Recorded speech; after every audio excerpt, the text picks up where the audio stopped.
Entendes o que estás lendo?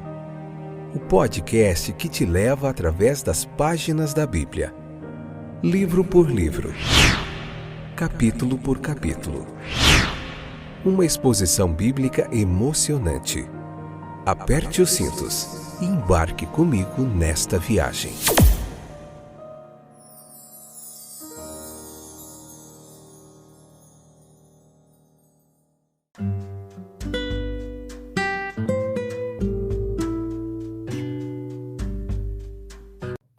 Olá, meus queridos companheiros de viagem através das páginas da Bíblia. Hoje estamos em Deuteronômio capítulo 15, parte 1. Eu achei que teria mais um episódio do capítulo 14, mas não, é o capítulo 15 que será em 3 partes. 14 foi só 2, fiz uma pequena confusãozinha aí, mas enfim, seguimos avante.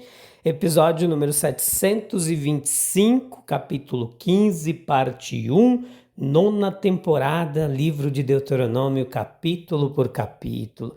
Dentre as maravilhosas lições que temos aqui neste capítulo de hoje, vamos falar da libertação do Senhor. O ano sabático, que era o ano da misericórdia para com os pobres. É muito bom ter você de volta aí. Temos ouvintes aí em vários lugares do Brasil e do mundo, e é uma imensa satisfação contar com a sua audiência e a sua paciência. Seguimos firmes e constantes no nosso propósito de fazer um estudo textual, uma pregação expositiva, capítulo por capítulo da Bíblia Sagrada. Leia o capítulo da Bíblia, depois vem para cá, convida mais gente e vamos juntos fazer isso que é algo importantíssimo, se debruçar sobre o texto bíblico e procurar entender a vontade de Deus para as nossas vidas, a sua palavra, seu conhecimento, sua sabedoria, colocar em prática, que é mais importante do que conhecer. Então veja que o ano sabático era em muitos aspectos um ano de misericórdia para com os pobres. O belo nome dado a ele aqui, a libertação do Senhor, sugere ideias do Evangelho, nos transporta ao Novo Testamento com esses princípios. Veja que ele encontra sua contrapartida mais elevada naquele ano aceitável do Senhor, lá em Lucas capítulo 4, versículo 19, que é a verdadeira libertação do Senhor. Cristo veio para pregar o evangelho aos pobres e para pregar libertação aos cativos, Lucas 4,18. Esse tempo aceito, tempo de aceitação, é o período da tolerância de Deus com nossos pecados, segundo Coríntios 5,19, segundo Coríntios 6,2. E é também o tempo do perdão dos pecados para aqueles que creem. Uma libertação do Senhor de fato, não de dívidas financeiras, mas de dívidas espirituais. Mateus 6,12. Não temporárias, mas eternas. Veja que é o tempo da libertação dos escravos, os cativos de Satanás, aqueles mantidos em cativeiro pelo mal. Somos ensinados por essa lei que os pobres têm uma reivindicação à tolerância dos ricos, versículos 1 ao 5 deste capítulo 15 de Deuteronômio. Tal reivindicação ela será voluntariamente reconhecida pelo coração amoroso. Ele se encolherá de pressionar duramente qualquer um. Ele se colocará no lugar do devedor e o suportará o máximo possível. Esta foi a lição reforçada pela lei da libertação. Ela garantiu ao devedor pobre um ano inteiro de graça. Ela interpôs um freio ao egoísmo do credor e o repreendeu se estivesse disposto a pressionar duramente seu irmão. Ela fez mais, testificando por sua própria existência a simpatia de Deus com os pobres e seu desejo de que eles fossem tratados com misericórdia. Veja que o espírito severamente exigente, embora comum, não é de Deus ou de Cristo. Mateus capítulo 18, versículo 23 ao 35, nos traz lições similares a essa. É assumido, é claro, que o caso de pobreza é genuíno. Não há evidências de que mesmo durante o ano sabático, o credor não tivesse o direito de recuperar sua dívida de um homem capaz de pagá-la.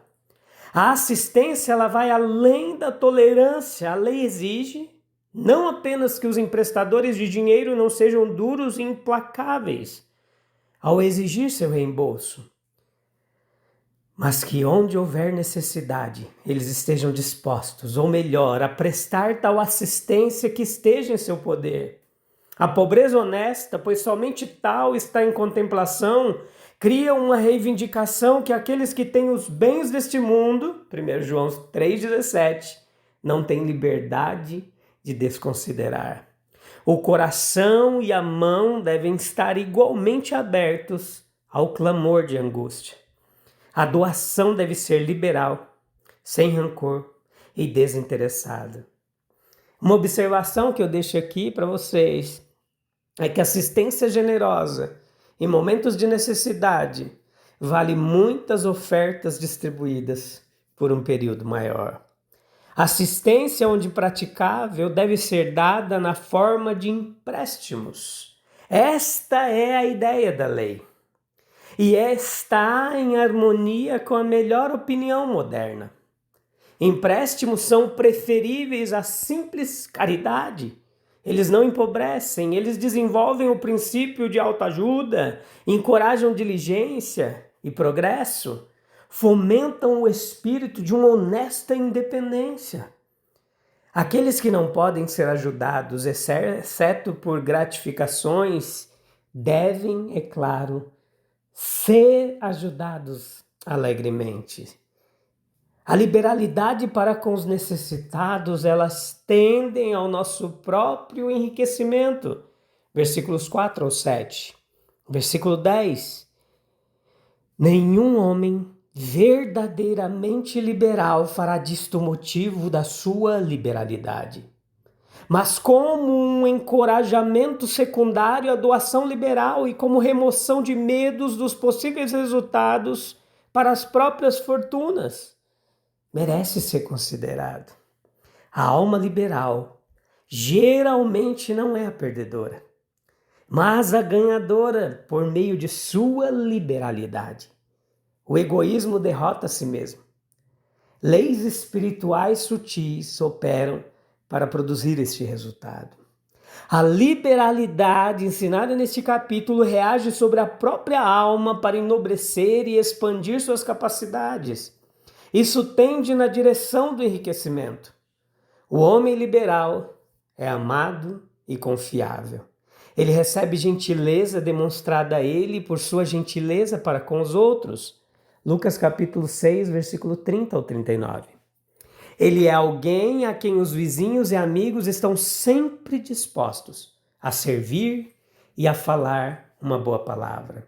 A bênção de Deus está sobre ele, versículos 4, versículos 10. Por meio dessa bênção, ele prospera. Ele divide e conquista. Ao abrir sua mão liberalmente, ele obtém mais do que repartiu. A quem distribui e ainda assim prospera. Provérbios capítulo 11, versículo 24 e 25.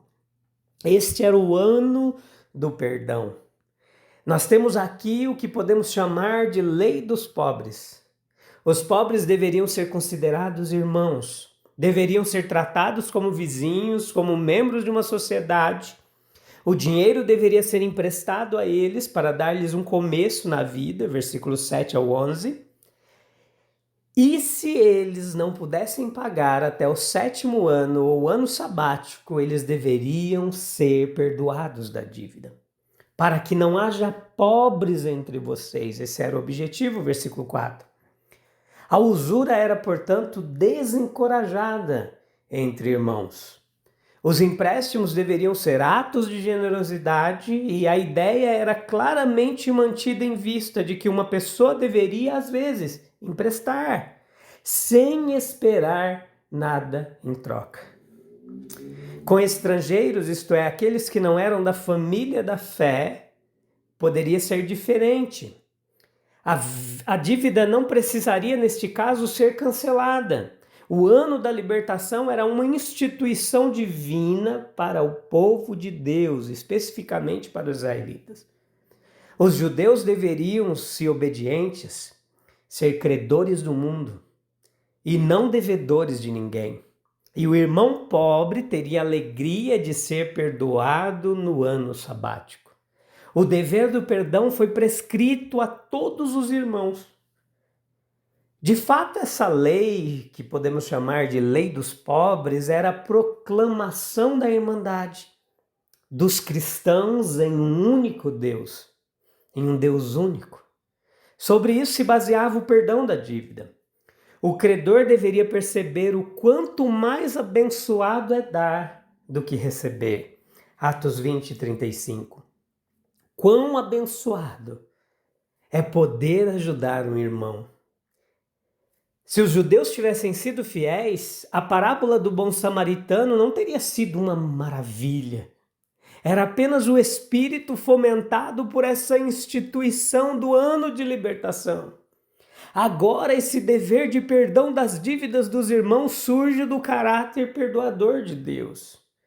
Como pai comum desses irmãos na fé, ele inculca o perdão, porque o pratica. A experiência de Israel no deserto foi de uma série de perdões divinos.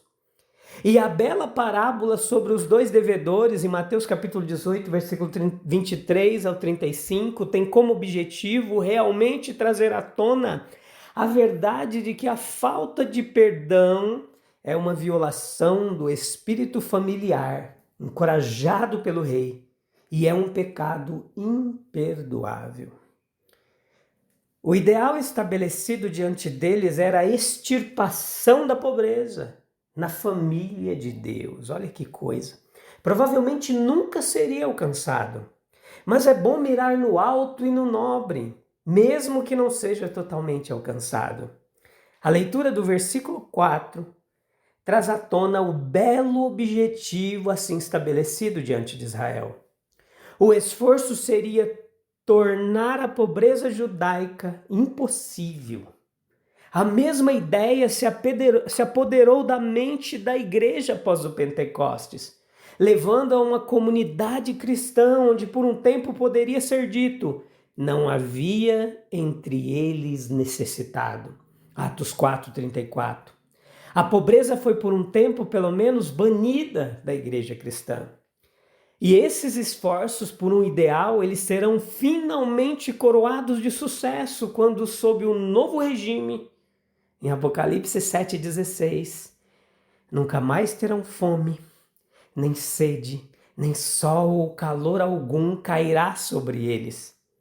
Os obedientes, eles têm a intenção de fazer todos os homens seus devedores, no bom sentido. O Senhor promete ao seu povo, se eles forem apenas obedientes, que emprestarão a muitas nações, mas jamais precisarão tomar emprestado. Versículo 6. É isso que Deus pretendia que seu povo fosse. As nações vizinhas deveriam tomar emprestado deles e assumir sua dívida. E isso não tem um lado moral e espiritual? Sim, veja que o espírito religioso é o espírito prestativo. O espírito que saúda com alegria a oportunidade de fazer o bem a todos os homens e especialmente aos da família da fé. Pois é significativo, certamente, que os israelitas sejam informados imediatamente após a promessa de serem capazes de emprestar a muitas nações.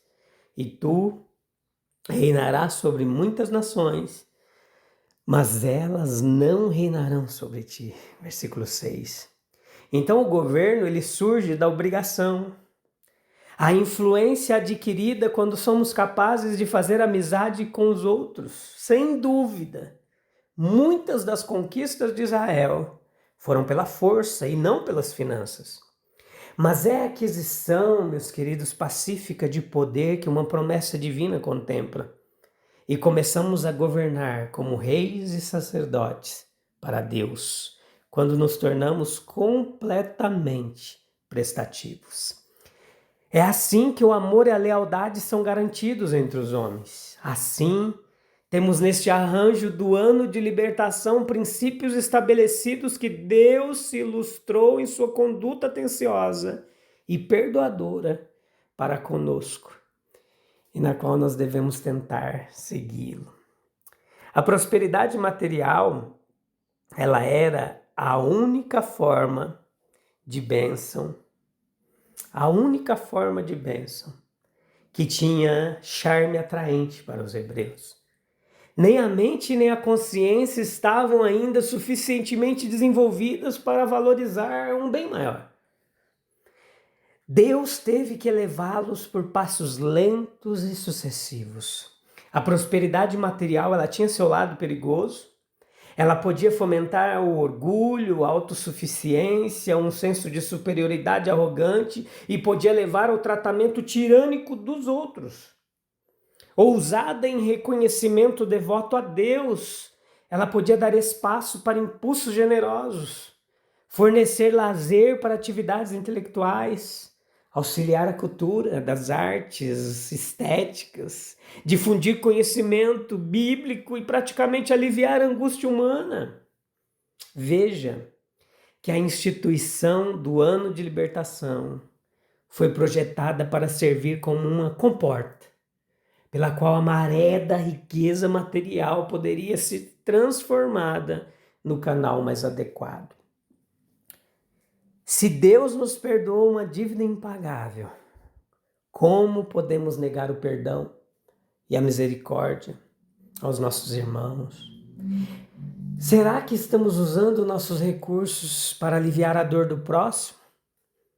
Ou apenas acumulando para nós mesmos? Vamos orar com essa palavra abençoada de Deus, que Ele nos ajude a compartilhar o que temos para a glória do nome de Jesus. Busca um local tranquilo para a gente falar com Deus. Senhor Deus, fonte de toda graça e misericórdia, ensina-nos a viver com coração generoso, pois isso reflete teu amor, no cuidado pelos necessitados. Que possamos ser instrumentos da tua justiça, perdoando como fomos perdoados, ajudando sem esperar nada em troca e estendendo a mão aos que sofrem. Que nosso coração não se feche diante da dor do próximo, mas que a tua compaixão nos guie em cada decisão. Em nome de Jesus, nosso Redentor. Amém, amém, amém. A gente volta no próximo episódio para continuar meditando na bendita, gloriosa Palavra de Deus. Um abraço, Deus abençoe, até breve. Tchau, tchau.